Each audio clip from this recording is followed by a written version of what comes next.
Of course, residential school survivors still searching for answers after yesterday's discovery. Nola Jeffrey is the executive director of the Tsow-Tun Le Lum Society in Lanceville, British Columbia. It is a healing center that runs a support line. Nola, thank you so much for giving us your time today. Good morning. What have the past, I guess, week or so been like in terms of the calls that you've been receiving and what people have been telling you? Well, it's been about 3 weeks, and we have been extremely busy.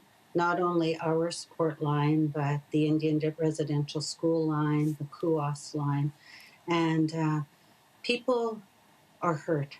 There's huge grief, and all the other feelings that you could imagine go with that. There's people that are angry. There's people that are even though they knew the truth, it's still a shock to the body to find that many children.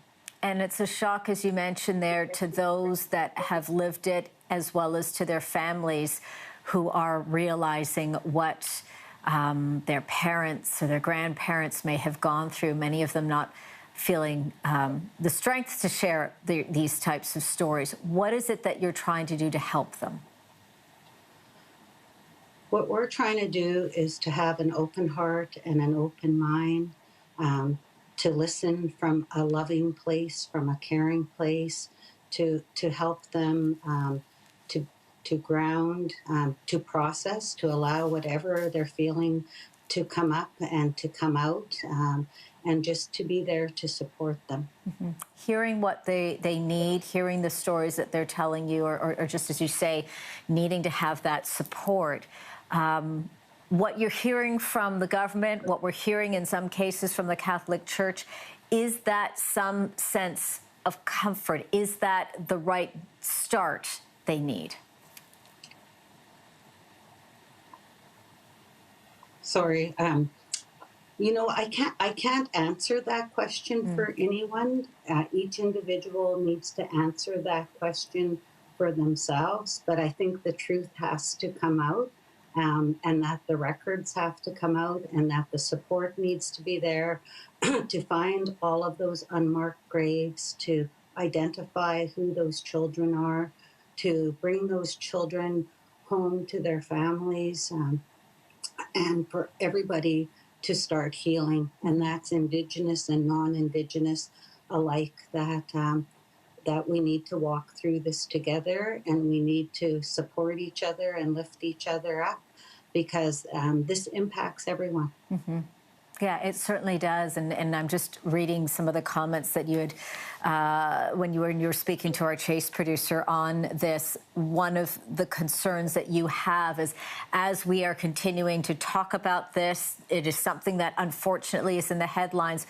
Your concern is that you don't want the conversation, the support to disappear when it's no longer a headline. Talk to me a little bit more about that and how that, as you say, we need to be bounded together through all of this. It's not a, them versus us, or this happened to you, it didn't happen to me, but it becomes something that we need to keep together on continuously versus just dealing with the certain situation we're seeing right now.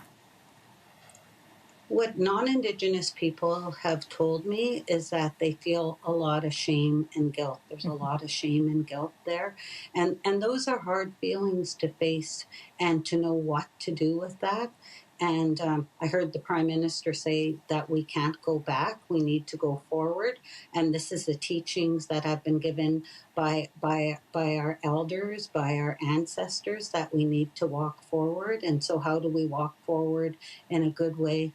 And it's by not forgetting, by remembering, and by educating yourselves, by learning, and then giving that love and that support.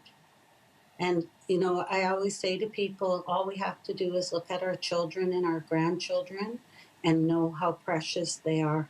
And those children that died in those residential schools, and those children that survived those residential schools, suffered unbelievable harms that I can't talk about because it's their story. I can't tell their story, but I've worked at Tsow-Tun Le Lum for over 22 years.